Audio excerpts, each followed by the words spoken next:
Hello students, कैसे हैं? आशा करता हूँ लोग स्वस्थ होंगे, मस्त होंगे। चलिए, मानव पाचन तंत्र में अगला टॉपिक हम लोग पढ़ते हैं माउथ, मुख। ठीक है, देखिए इस डायग्राम में अगर आप लोग ध्यान से देखेंगे तो मुख जो है सबसे पहला अंग है। वैसे ये पूरा मुख है, मुंह के अंदर के खाली भाग क्या बोल रहे हैं? माउथ कैविटी लिखे हुए हैं, मुख गुहा बोले हुए हैं। ठीक है, तो मुख जो होता है यह एलिमेंट्री कैनाल का या मानव के पाचन तंत्र का सबसे क्या है? पहला अंग है।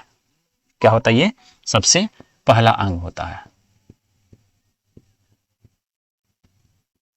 ठीक है, ध्यान रखिएगा, मुख से ही मानव शरीर में भोजन का पाचन शुरू होता है।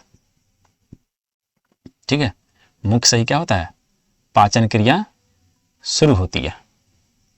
ठीक है, और ये एलिमेंट्री कैनाल का ऊपर की ओर खुलने वाला पहला भाग होता है। ठीक है, यानी कि एलिमेंट्री कैनाल ऊपर की ओर मुख से ही खुलता है और मुख के अंदर जो खाली स्थान है इसे माउथ कैविटी या मुख गुहा कहते हैं। ठीक है, इसे क्या बोलेंगे? माउथ कैविटी कहेंगे या फिर मुख गुहा कहेंगे। ध्यान रखिएगा। अब ये माउथ कैविटी जो है यहाँ पे भोजन का पाचन शुरू हुआ है। क्यों शुरू हुआ है? क्योंकि यहाँ पे सैलिवरी ग्लैंड यानी कि लार ग्रंथि है। यहाँ पे क्या है? लार ग्रंथि। ठीक है, तो मुख गुहा में लार ग्रंथि होने से ये क्या करती है? भोजन का पाचन शुरू कर देती है। ठीक है, साथ ही साथ मुख गुहा के अंदर और भी देखिएगा तो आपको क्या दिखाई देगा? तो यहाँ पे क्या होता है? जीभ होता है। क्या रहेगा यहाँ पे? जीभ रहेगा। ठीक है, और क्या हो सकता है यहाँ पे? तो यहाँ पे दांत हो सकते हैं। ठीक है, तो मुख गुहा के अंदर के अगर अंग की बात कर ले तो मुख गुहा के अंदर कौन कौन से अंग होते हैं? तो पहला हो जाएगा आपका दांत। ठीक है, दूसरा क्या हो जाएगा? जीभ। ठीक है, और ग्रंथि की बात कर ले तो कौन सी ग्रंथि आ जाएगी इसमें? तो लार ग्रंथि। ठीक है, ये चीजें यहाँ पे देखी जाती है। ठीक है, और ध्यान दीजिएगा कि मुख गुहा मुख के अंदर के खाली स्थान को क्या कहेंगे? माउथ कैविटी कहेंगे। और माउथ कैविटी बाहर की ओर, सामने की ओर किससे ढकी हुई है? जीभ, होठ से ढकी हुई है। और पीछे ये माउथ कैविटी का जो पिछला हिस्सा है, ये जो इसमें हम कलर कर देते हैं, ये जो पिछला हिस्सा है इसे क्या बोलते हैं? इसे कहते हैं ग्रासनी। क्या कहते हैं? ग्रासनी। इंग्लिश में क्या लिखेंगे? फैरिंग्स। इंग्लिश में लिखेंगे फैरिंग्स। ठीक है, तो मुख गुहा आगे की ओर होठ से ढका रहता है और पीछे की ओर कहां पहुंचता है? तो ग्रासनी में पहुंचता है। ठीक है, पीछे की ओर कहां पहुंचता है? ग्रासनी में पहुंचता है। चलिए अब ऐसे आगे देखते हैं दांत के बारे में। ठीक है, तो यहाँ मुख गुहा हमने इसके बारे में देखा, अब आगे दांत के बारे में देख लीजिए। मुख गुहा के अंदर पाए जाने वाला अंग जो है दांत, क्या है, कैसे होता है, उसके बारे में जानिए। चलिए, क्या देखना है अभी? दांत देखना है। मुख गुहा में किसको पढ़ना है? दांत को पढ़ना है। टीथ, दांत। ठीक है, देखिए दांत जो होता है, ध्यान रखिएगा, हमारे शरीर का सबसे कठोर भाग होता है। क्या है? सबसे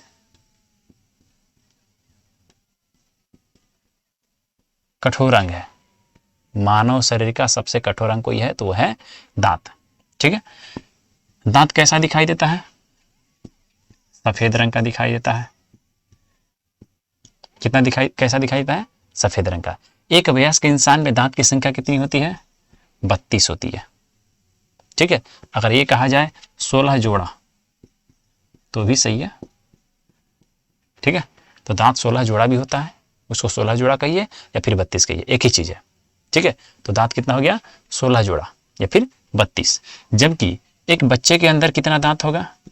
तो बच्चे के अंदर मात्र 20 दांत होते हैं। ठीक है, और एक वयस्क के लिए डेंटल फार्मूला क्या होता है? 21-23/21-23। ठीक है, 21-23/21 23 वयस्क के लिए डेंटल फार्मूला होते हैं। ठीक है, ये चीज हो गया। डेंटल फार्मूला क्या है आगे हम लोग डिटेल पढ़ेंगे। ठीक है, और ये दांत जो है ये मेजोडर्मल होते हैं।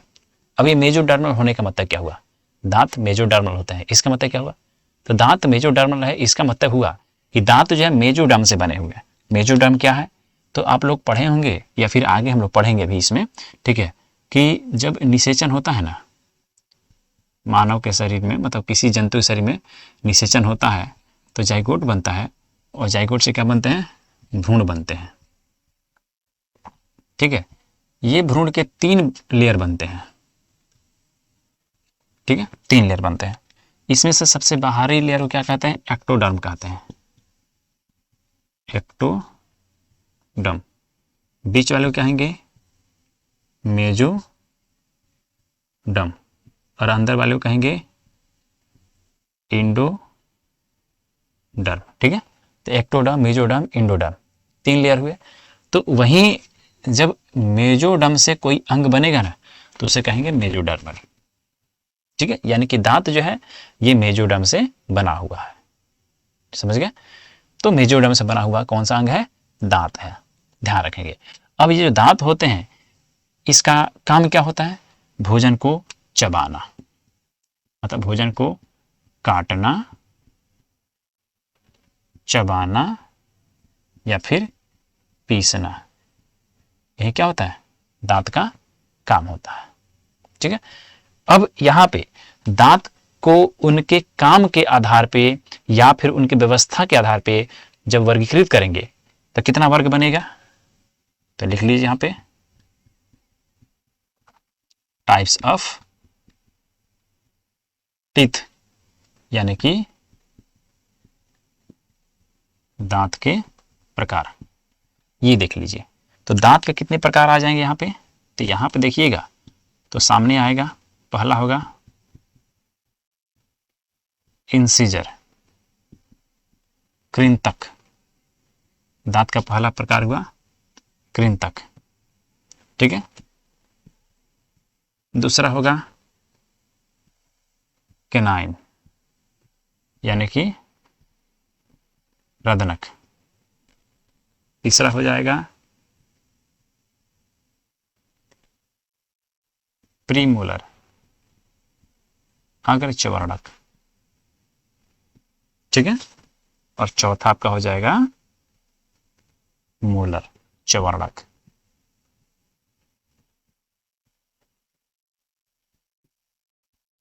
ठीक है, तो दांत को उनके कार्य के आधार पर कितने वर्गों में वर्गीकृत किया गया, 4 वर्गों में, इंसिजर, केनाइन, प्रीमोलर और मोलर।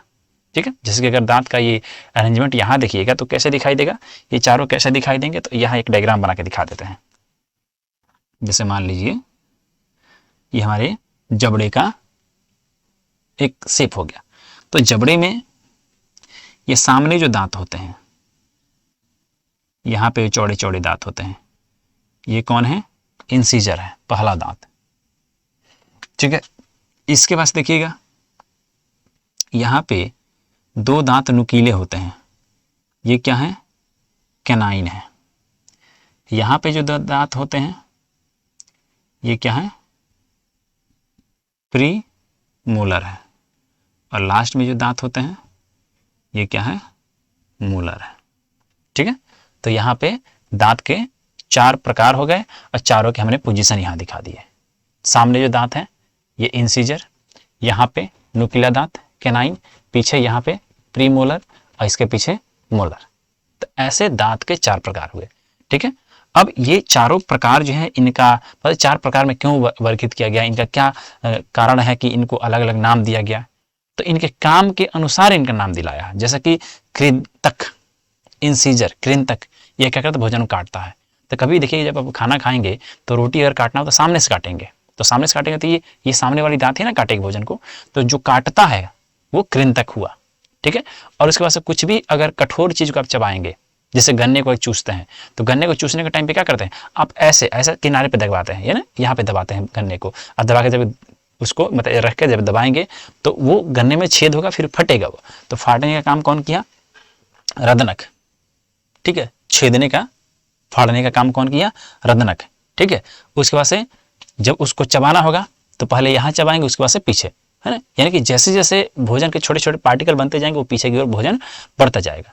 ठीक है, तो पहले अगर चवड़क भोजन को चबाएगा, फिर चवड़क भोजन को चबा करके पीस करके उसको अंदर निगलने में मदद करेगा। ठीक है, तो इस तरह से दांत के उनके कार्य के आधार पर अलग अलग वर्ग में क्या किया गया? वर्गीकृत किया गया। ठीक है, अब यहाँ पे इन दांत के संरचना के मतलब पूरी संरचना देख लेते हैं, इनके नंबर देख लेते हैं कि इनका क्या कितना नंबर होता है। ठीक है, देखिए इसको एक टेबल फॉर्मेट में हम जान सकते हैं। ठीक है, चलिए एक टेबल बना देते हैं, वहां से हम लोग देख लेंगे इसको।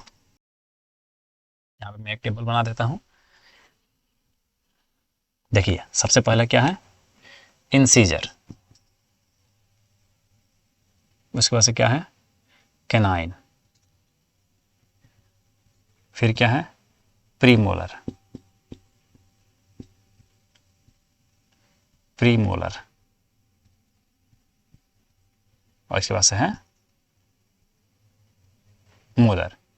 ठीक है, अब देखिए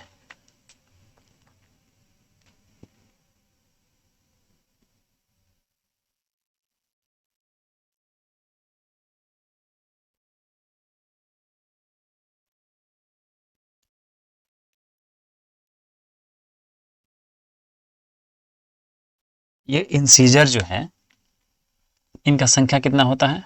तो इसका संख्या हो जाएगा 8, इसका संख्या हो जाएगा 4, इसका भी संख्या 8 और इसका संख्या 12। ठीक है, पहला टेबल हो गया कि इंसीजर का संख्या कितना होगा? तो 8, कैनाइन का संख्या 4, प्री मोलर का 8, मोलर का 12। ऐसा हो गया।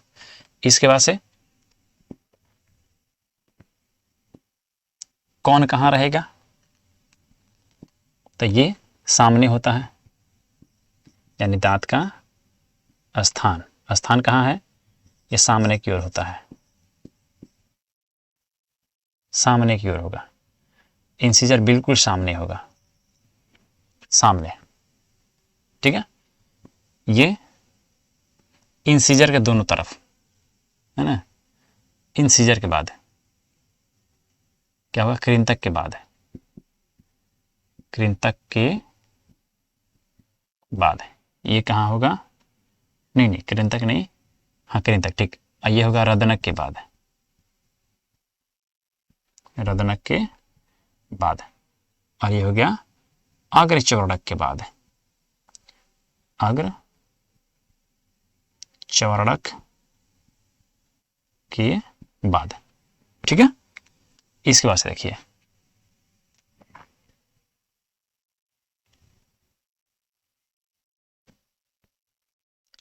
इनका मतलब कि आकृति कैसा होगा? आकृति, तो आकृति ये होगा चौड़ा। ठीक है, ऊपर की ओर चौड़ा होता है, और क्या होता है? धारदार होता है। चौड़ा होगा और धारदार होगा। ठीक है, और इसमें जड़ कितना होगा? एक जड़ होगा। ठीक है, चौड़ा, धारदार और एक जड़ इसमें देखा जाएगा। किसमें? तो इंसीजर में। ठीक है, कैनाइन जो है ये चौड़ा नहीं होगा, ये नुकीला होगा। ये कैसा होगा? नुकीला होगा, धारदार नहीं होगा, नुकीला होगा। और इसमें भी जड़ कितना होगा? एक जड़ इसमें देखा जाएगा। ठीक है, फिर प्रीमोलर। प्रीमोलर जो है ये ऊपर से सपाट होगा, ये ऊपर से क्या होगा? सपाट होगा। ठीक है, और ऐसे मतलब कि इसका एक स्पेशल शेप मिलेगा, और जड़ इसके दो होंगे, दो जड़ होंगे। ये भी ऊपर से सपाट रहेगा, लेकिन जड़ इसके दो या तीन हो सकते हैं। ये हो गया, जड़ दो या तीन हो सकते हैं। असंख्य मैंने बता दिया किसका कहाँ क्या रहेगा कहाँ पे, ठीक है। अब देखिए कौन सा दांत पहले आता है, ठीक है, और कौन बाद में आता है, और कौन शाकाहारी में होता है कौन मांसाहारी में होता है, कौन लंबा होता है कौन छोटा होता है, ये ठीक है। तो देखिएगा यहाँ पे सबसे पहले किसी भी बच्चे के अंदर, मानव के बच्चे के अंदर देखिएगा तो सबसे पहले कौन विकसित होता है, तो ये इंसीजर यहां लिख देते हैं, सबसे पहले विकसित होता है।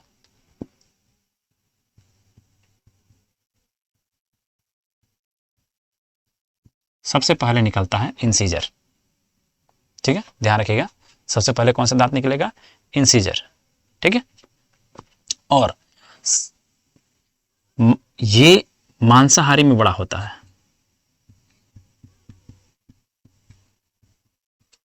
मांसाहारी में कैसा होगा, बड़ा होगा। कैनाइन जो होता है मांसाहारी में बड़ा होता है। आप देखेंगे जितने भी मांसाहारी जानवर होते हैं उसके कैनाइन लंबे लंबे होते हैं, ठीक है, ताकि मांस को चीर सके, नोच सके, फाड़ सके, ठीक है, बड़े होते हैं।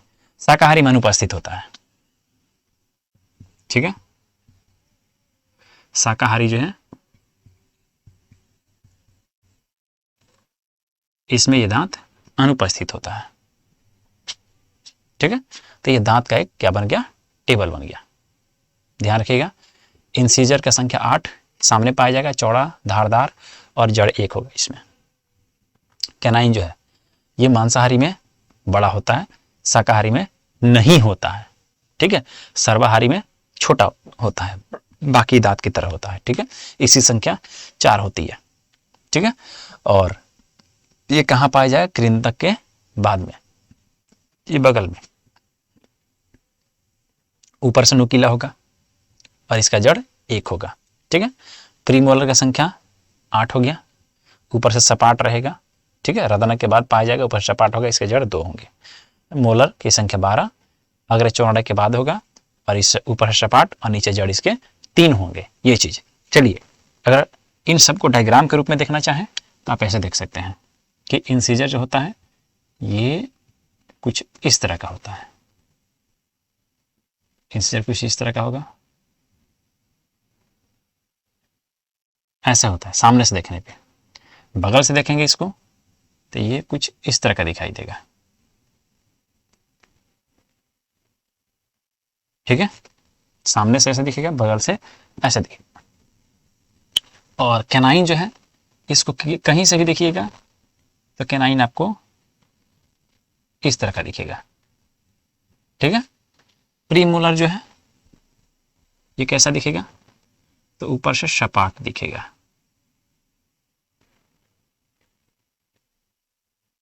ये ऊपर से सपाट दिखेगा। और इसके जड़ कितने होंगे, इसके जड़ होंगे 2, इसके 2 जड़ दिखाई देंगे, ठीक है। और मोलर जो है ये भी ऊपर से सपाट होगा,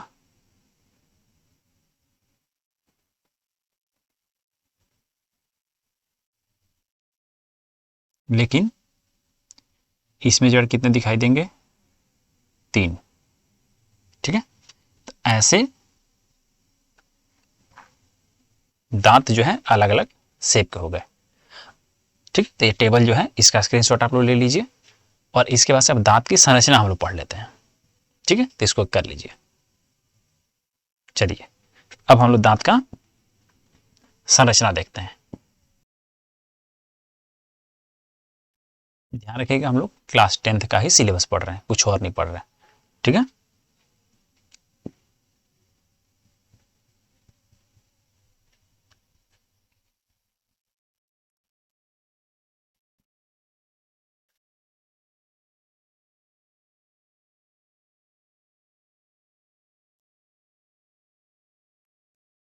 देखिए दांत का संरचना देखने से पहले हम इसका डायग्राम बनाएंगे, ठीक है। देखिए डायग्राम कैसा होता है दांत का, एक जनरल डायग्राम बनाएंगे ताकि सबको समझ में आ जाए।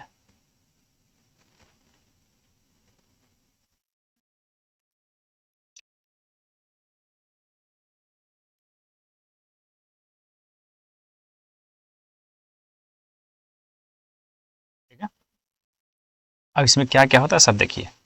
सबसे पहले दांत का वो भाग जो हम लोग देख पाते हैं क्या कहलाता है? हेड कहलाता है। इसी को और क्या नाम देंगे? क्राउन भी बोलेंगे। ठीक है, हिंदी में शीर्ष बोलेंगे, लिख लीजिएगा आप लोग। ठीक है, ये वाला भाग क्या कहलाता है? नेक, ग्रीवा कहलाता है। नेक कहलाता है, ग्रीवा गर्दन जो कहते हैं।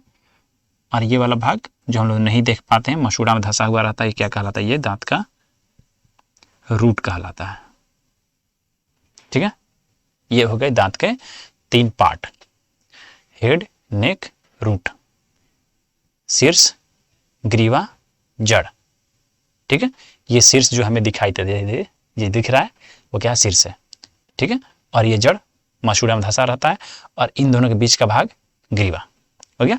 अब देखिए दांत का बाहरी भाग जो हमें सफेद दिखाई देता है, ये क्या है? इनामेल। ठीक है, और ये हो गया आपका डेंटाइन, इनामेल और डेंटाइन। ठीक है, और ये जो है अंदर खाली स्थान होता है, तो जो खाली स्थान है ये क्या है? Pulp cavity. खाली स्थान को बोलेंगे पल्प कैविटी। ठीक है, लेकिन इस पल्प कैविटी के अंदर क्या होता है? तो इस पल्प कैविटी के अंदर होता है ब्लड वेसल। ठीक है, ऐसे नीचे से ब्लड वेसल जा रही है, इसमें से ब्लड वेसल्स ऐसे अंदर आती है। ठीक है, और इनके अंदर और क्या रहती हैं? तो न्यूरॉन्स रहती हैं, तंत्रिका कोशिका रहती है। ठीक है, इसके अंदर क्या हो सकती हैं? तो तंत्रिका कोशिका रहती हैं जो किसी चीज को, दर्द को, ठंडक को अनुभव करती है। तंत्रिका कोशिका इसके अंदर रहती है। क्या क्या हो गई? तो पहले नर्व सेल, नर्व सेल यानी तंत्रिका कोशिका। ठीक है, और ये हो गई कैपिलरी यानी केशिका, ये हो गई कैपिलरी। ठीक है, केशिका।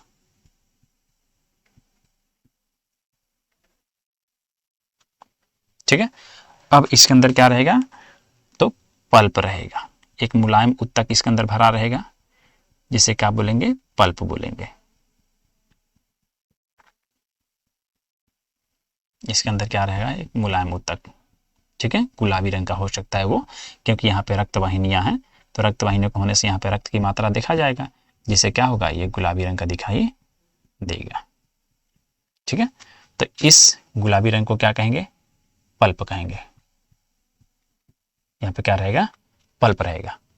ठीक है, तो ये हो गया आपके दांत का संरचना। ठीक है, तो ध्यान से देख लीजिए, दांत का ऊपर का भाग जो हमें दिखाई देता है हेड कहलाता है, जो मांसपेशी में धंसा रहता है उसे क्या कहते हैं? रूट कहते हैं। हेड और रूट के बीच वाला भाग नेक कहलाता है। ठीक है, दांत का वो भाग जो सफेद दिखाई देता है वो क्या है? इनामेल। ठीक है, इनामेल जो है दांत का सफेद भाग होता है। दांत का सफेद भाग जो होता है इनामेल होता है, और सबसे मजबूत होता है, जो जल्दी नहीं टूटता है। अगर टूट गया तो दांत येलो कलर का, पीले कलर का दिखाई देता है। ठीक है, ध्यान रखिएगा ये चीज यहां पे।